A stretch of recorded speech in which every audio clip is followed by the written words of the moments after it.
यासिर नवाज की अनोखी ख्वाहिश, दूसरी शादी ना करवाने पर पहली बीवी को जेल भेजने का मशवरा। हाल ही में पाकिस्तानी अदाकार दानिश, यासिर नवाज और निदा यासिर ने अपने पॉडकास्ट में अदाकार मानी का इंटरव्यू किया, जिसमें मुख्तलिफ मौज़ूआत पर बातचीत की गई। इसी दौरान दूसरी शादी से मुताल्लिक सवाल पर मानी का कहना था कि इतनी महंगाई में कोई भी शख्स दूसरी शादी अफोर्ड नहीं कर सकता, जबकि यासिर नवाज ने ख्वाहिश का इजहार किया कि हमारी हुकूमत ऐसा कानून लाए जिसके तहत बीवी हर 15 साल के बाद अपने शोहर की नई शादी करवाए, और अगर कोई बीवी अपने शोहर की नई शादी नहीं करवाएगी तो उसे जेल में डाल दिया जाए।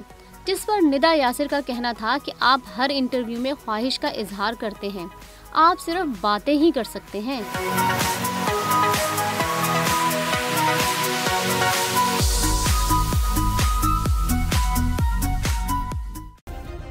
सब्सक्राइब करें और बेल दबाएं ताकि कोई खबर रह न जाए।